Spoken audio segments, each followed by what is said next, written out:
आपसे ये फ्रिक्वेंसी के बारे में बात करना चाह रहा था कि आपको पता है कि मैं मोटिवेशनल स्पीकर का भी काम करता हूं, तो इसमें मैंने बहुत बार लोगों को ये बताने की कोशिश की है कि जैसे आप कोई सफलता पाना चाहते हो तो सफलता पाने का जो एक सरल तरीका वो ये है कि सफलता प्राप्त करने के बाद जो आपकी इमोशनल स्टेट होने वाली है, जो आपकी माइंड की फ्रिक्वेंसी तब रहेगी सफलता मिलने के बाद, अगर आप उस इमोशनल स्टेट को आगे ले आओ या उस फ्रिक्वेंसी में रहना शुरू कर दो, तो वो जो सफलता की घटना है वो आपकी ओर खींच के और जल्दी हो जाएगी। तो इस बात को आप किस तरह समझा सकते हैं, क्योंकि इस पर फ्रिक्वेंसी की बात है, आप भी अक्सर फ्रिक्वेंसी की बातें करते हैं मुझसे। फ्रिक्वेंसी यानी आवृत्ति, ये बहुत वैज्ञानिक बात आपने कही। हम लोगों ने पिछले एपिसोड में बात की थी ब्रह्मा विष्णु महेश, जिनको इस्लामी फकीर नासुक कलकूद और जबूत कहते हैं। जैसे आगे मैंने आपको नहीं बताया, हमारा विज्ञान इन्हीं को इलेक्ट्रॉन प्रोटॉन और न्यूट्रॉन कहता है। जी कहते हैं कर कर में परमाणु है, कर में ब्रह्मा विष्णु महेश है। जी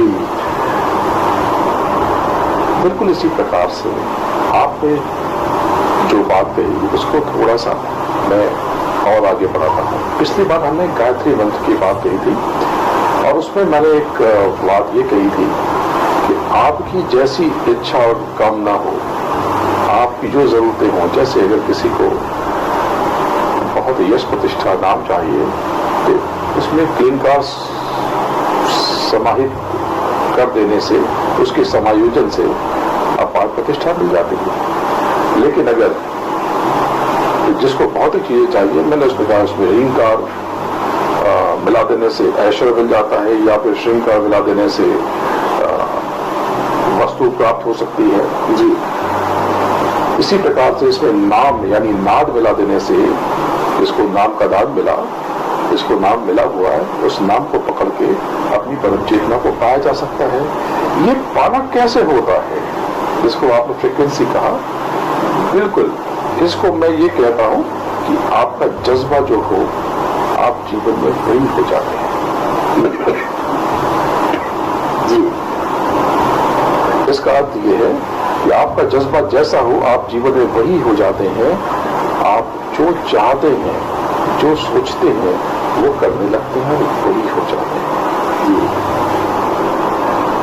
अगर आप ये चाहते हैं कि आप फला पद पे पहुंच जाएं, आप नियमित रूप से चिंतन करते वही हो जाते हैं। मैंने आरंभ में आपके शुरुआती एपिसोड में मैंने एक बात कही थी कि आप अपने कर्मों को लेकर सतर्क रहें। जी कर्म प्रधान जगत रचि राखा, जी या विश्व रचि राखा, जो जस करे तो तस फल चाहा। आप जैसा सोचने लगते हैं वो आपके जीवन में वो दृश्य प्रदृश्य एक न एक दिन आकर के खड़ा हो जाता है। अगर आप चाहते हैं कि आप समूची सृष्टि के राजा बन जाएं, जी निश्चित रूप से जब आप बार बार इसको दोहराएंगे तो आपके कर्म की दिशा बदल जाएगी और राज को प्राप्त करने के लिए आपके जिस तरह के कर्मों की दरकार है वो कर्म आपके आसपास इकट्ठा होने लगेंगे और एक न एक दिन या किसी न किसी जन्म में आप इस चीज को प्राप्त कर लेंगे। बात जन्म की आती है तो बिल्कुल आध्यात्म ये मानता है कि जब तक आप दसम द्वार तक नहीं पहुंचते हैं, उसके आगे नहीं जाते हैं, एकादशी नहीं करते हैं। एकादशी का मतलब तिथि नहीं, एकादशी यानी अंतर यात्रा के ये मकाम है, ये पड़ाव है, ये फिर गहरी बातें हैं। मैंने इस बात का जिक्र इसलिए किया कि आपके दर्शकों के भीतर एक जिज्ञासा जग जाए, जिससे हम आगे अपनी और इस आध्यात्मिक ज्ञान की धार को और गहरा कर सके, इसको और विस्तार दे सके। तो सदगुरु जी, आपने जैसे अभी बात कही कि आप जिस बात को बार बार सोचते हैं, बार बार आप जिस पर विचार करते हैं वही आपके जीवन में घटित हो जाती है, तो इसको जैसे मैंने इस रूप में देखा है कि कभी जब मैं अपने जीवन को, अतीत को पलट के देखता हूँ तो बहुत सारी ऐसी घटनाएं घटी, उस वक्त मुझे समझ में नहीं आया कि क्यों घटी, लेकिन आज मुझे लगता है कि शायद यही वजह थी कि मैं किसी चीज को लगातार सोचता रहा। तो लगातार सोचने से हो सकता है कि वो बातें कहीं ना कहीं आपकी अवचेतन में वो प्रवेश कर जाती हैं और ये कहा जाता है कि अवचेतन जो है वो उसका जो संबंध है वो ब्रह्मांड से है। तो जैसे ही वो अवचेतन में जाता है, क्योंकि अवचेतन का संबंध ब्रह्मांड से, तो ब्रह्मांड की शक्ति जो है उस अवचेतन के दृश्यों को या अवचेतन में जो भी बातें गई है उसको वो यथार्थ में बदल देता है। इस तरह जैसे आपने कहा वो पद आपको मिल सकता है, वो या कोई शोहरत मिल सकती है आपको, जो भी आप चाहते हैं। बिल्कुल इसको आप अवचेतन और ब्रह्मांड के संबंध यूँ समझे कि आप चेकबुक पे जो फिगर लिखते हैं और दस्तखत कर देते हैं जी वो आपके खाते से निकल सकता है जी। या डिपॉजिट करना हुआ आपने जो अंक भर दिया, अगर आपको उतनी अमाउंट की चेक मिल गई तो आपके अकाउंट में डिपॉजिट हो जाता है। बस इसी प्रकार से आप जो सोचते हैं वो हो जाते हैं। अगर आप उच्च शिखर पे पहुंचना चाहते हैं तो नीची चीजों का परित्याग करें जी।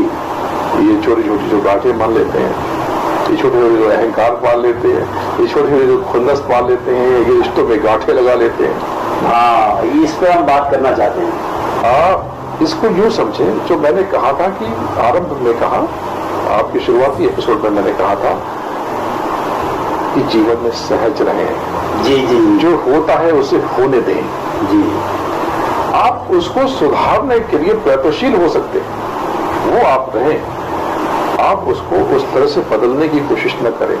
इसको थोड़ा सा मैं और स्पष्ट करता हूं। हम अधिकतर परिणाम चाहते हैं, यानी कि हम चाहते हैं कि हमें परीक्षा में उच्च अंक आ जाए, हम टॉप कर जाए, मेरिट में आ जाए। जी। ये बात हम कब सोचते हैं? परीक्षा देने के बाद। परीक्षा देने के बाद इन तरह इस कामनाओं का कोई अर्थ ही नहीं है। अब तो हम एग्जाम दे चुके हैं, जो कुछ होना है वो कैद हो चुका है हमारे कर्मों से। जी। अब इसमें कोई फायदा नहीं है, इससे केवल हम दुख पालेंगे। हमने पढ़ाई की नहीं और हमने बड़े बड़े अंकों की कामना कर ली और हमने खुद को फंसा लिया। अब वो चीज पूरी नहीं होगी, जो कुछ मिलेगा निश्चित रूप से उससे हमें दुख ही मिलेगा। अगर हमें बेहतर अंक चाहिए था तो हमें आरंभ से, कक्षा आरंभ के साथ ही इस लक्ष्य को लेकर चलना था। जब हम विद्यालय या विश्वविद्यालय में प्रविष्ट हुए तब से हमें उच्च अंक को अपना लक्ष्य बनाना चाहिए और उस दिशा में हमें चलना चाहिए था। परीक्षा देने के बाद या परीक्षा सर पे आ गई तब हमने सोचा निश्चित रूप से ये पूरा नहीं होगा और ये हमें दुख देगा। जो मैंने पहले जो कहा उसको अभी तोड़े, मैंने कहा कि आप हर स्थिति परिस्थिति में सहज रहें। जी, आपको जो आज मिला है वो आपके लिए सर्वश्रेष्ठ है, यानी जो कुछ भी आपने किया धरा है ये उसका परिणाम है। इससे बेहतर ब्याज आपके कर्मों का नहीं मिल सकता था। और जो कुछ आपको मिला है ये आपका किया धरा है। आप भावनाओं में आकर के गलतियां न करें। जी, आप बेचैन होकर के किसी को अपशब्द न करें, किसी की निंदा न करें, वरना उसने निंदा की तो वो अपने नए कर्मों का सृजन कर बैठा। लेकिन प्रतिक्रिया स्वरूप अगर आपने भी निंदा कर दी, आप फंस गए, आपने एक गांठ लगा दी, ये आपके पैरों की बेड़ियां बन गई, अब आप फ्लाई नहीं कर सकते, आपकी उड़ान अब बाधित हो गई। आपको ये छोटी छोटी गिरहें छोड़नी पड़ेगी, छोटे छोटे देश, छोटे छोटे विद्वेषण, छोटे छोटे ये उल्टे ख्याल, आंतरिक क्रोध, ये बेचैनी क्यों होती है? बेचैनी क्यों होती है? आप अपने जो है उसको स्वीकार नहीं करते हैं। अब हम हमेशा खुद को बांट के रखते हैं। हमें दुख होता है तो दुख क्यों होता है? इसका मतलब कि हम अपने अतीत में बंधे हुए हैं। जी, और अतीत तो है ही नहीं, बीत चुका है, खत्म हो चुका है। हाँ, अतीत दुख देता है और भविष्य चिंता देता है। भविष्य चिंता देता है। अब न अतीत है आपके जीवन में, न भविष्य है, और वर्तमान है, और जो है उसको स्वीकार कर जो कुछ है आप उसमें रहते नहीं है, या तो अतीत में रहते हैं जी, या भविष्य में रहते हैं। वर्तमान हमने खराब कर लिया तो भविष्य को खराब होना तय है। हम भविष्य को बनाना चाहते हैं तो हम वर्तमान को बनाना शुरू करते हैं। आज का एक एक पल जी आपकी जीवन की वो अनमोल भेंट है प्रभु की या प्रकृति की जी, जो आपके जीवन को संवार सकती है। जो चीजें आपको नहीं चाहिए उसका न स्मरण करें न चिंतन करें जी। जो लोग आपको नहीं चाहिए, पसंद नहीं है, उनका ख्याल भी न करें। मैं जल्दी से एक कहानी आपको सुना देता हूँ, सच्ची घटना है। मैं अमेरिका, टेक्सास अमेरिका के ह्यूस्टन में था। अच्छा, मैं आपको जल्दी से एक कहानी सुना देता हूँ। मैं टेक्सास अमेरिका के ह्यूस्टन में था। वहां पर मैं एक परिवार का मेहमान था जी। वहाँ पर ग्रेजुएशन होता है, 12th के बाद भी होता है और उसके बाद भी होता है जब आप ग्रेजुएशन कर लेते हैं। तो बच्चों का ग्रेजुएशन था, मुझे बहुत अनुरोध करके बुलाया गया, मैं वहाँ पर गया तो उनका एक छोटा सा प्रोग्राम था। उन्होंने कहा स्वामी जी आप मैक्सिकन खाते हैं? मैंने कहा मैं शाकाहारी हूँ, शुद्ध शाकाहारी। उन्होंने कहा कि मैक्सिकन में कुछ नहीं है, वो शाकाहारी खाना उसमें जो होता है उसमें बस चने हैं, बीन्स हैं, ये सारी है, रोटी है, चावल है, यही सब है जी। मैंने कहा तब मुझे कोई आपत्ति नहीं है। तो उन्होंने 4-6 प्रकार के मुझे मैक्सिकन डिशेस सर्व की। मैंने एक डिश खाई जो बहुत स्वादिष्ट लगी, दूसरी भी अच्छी लगी, तीसरी ठीक ठीक लगी, कोई दिक्कत नहीं था, लेकिन एक डिश मुझे पसंद नहीं आई, एक पकवान मुझे पसंद नहीं आया जी। मुझे लगा कि बिल्कुल ये मेरे स्वाद से, मेरी लाइकिंग से मैच नहीं करता जी। तो वो थोड़ा 2-3 चम्मच थे, मैंने गपा गप उसे सोचा कि पहले ये खराब वाला खा लूं और बाद में फिर अच्छा वाला खाऊंगा, जो हम सब सोचते हैं कि बाद में डेजर्ट खाएंगे जी। मैंने फटाफट उसे खत्म करना शुरू किया। उस बात को गौर समझिएगा आप, यहाँ से असली बात शुरू होती है जी। मैंने आखिरी चम्मच धड़ाधड़ मैंने खाना शुरू किया और आखिरी चम्मच मैंने जैसे ही मुंह में डाला, सुकून की सांस ली कि चलो ये बवाल खत्म हुआ। और जैसे ही मैंने वो चम्मच मुख से बाहर निकाला और आंख खुली, मेरा कलेजा दहल गया, क्योंकि जो गृह स्वामी थी और उन्होंने 2 टेबल स्पून और डाल दिया। तो अच्छा, मैंने खुद से सवाल किया, जब मुझे वो डिश पसंद नहीं थी तो मैंने उसे छुआ ही किया। अब मेरा जो मूल उद्देश्य अब यहां से शुरू होता है, जो मैं आपको बताना चाहता हूं, जो स्थिति आपको पसंद नहीं थी आप उसे छुई ही क्यों, छोड़ देते, अनदेखा कर देते। जो व्यक्ति आपको पसंद नहीं था आपने सोचा ही क्यों उसके बारे में, आप उसे अनदेखा कर देते, न घृणा रखते, न प्रेम रखते, न राग रखते, न द्वेष रखते, तटस्थ हो जाते। क्या आप हर किसी के बारे में जानते हैं? ये तटस्थ होना मुझे बहुत बड़ी बात है, क्योंकि लोग क्या करते हैं, दूसरों के प्रति नकारात्मक भावनाएं रखते हैं, उसकी वजह से खुद ही जलते रहते हैं। यही बात तो है जो हमारे आध्यात्म में और हमारी संस्कृति में रची और बुनी हुई है जी। विक्रमादित्य को लेकर, सम्राट विक्रमादित्य को लेकर बहुत सी बातें, बहुत सी कहानियां प्रसिद्ध है। एक कहानी बेताल 25 की है जिसमें 25 कहानियां हैं। मूल आशय ये है कि एक तांत्रिक कह लें या साधु कह लें, उसने विक्रमादित्य को किसी काम के लिए कहा। उसने कहा कि फला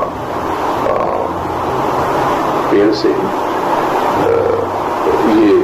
मृत शरीर, पार्थिव शरीर उठा लाओ। तो वो बेताल था, तो वो रास्ते की सफर काटने के लिए उस बेताल ने 25 कहानियां सुनाई और हर कहानी में वो कहता था कि विक्रमादित्य, अगर तुम जान के भी, ये सही है या गलत है, इसने सही किया या गलत किया, अगर तुम जान के भी इसका उत्तर नहीं दोगे तो तुम्हारे शरीर के 100 टुकड़े हो जाएंगे और तुम अगर मुझसे कुछ भी बोलोगे तो मैं वापस लौट जाऊंगा।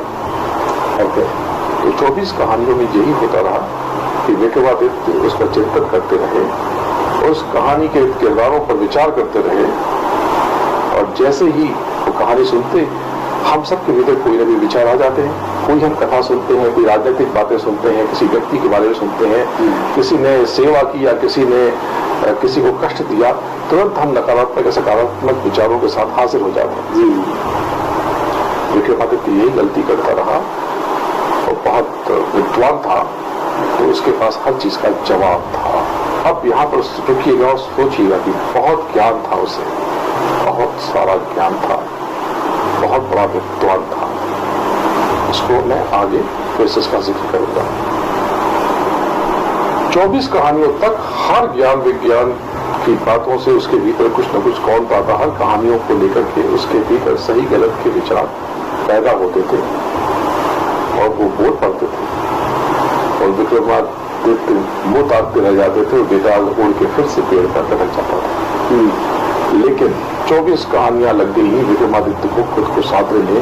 25वीं कहानी में ऐसा कुछ नहीं हुआ, तब तक विक्रमादित्य ने खुद को साथ लिया। विक्रमादित्य ने खुद को साथ लिया। कहानी एक तरफ चलती रही, विक्रमादित्य अपने रास्ते चलता रहा। ये जीवन का सार है। जिंदगी जिस तरफ चलती रहे, संसार जिस तरफ चलता रहे, आप उसे चलने दें।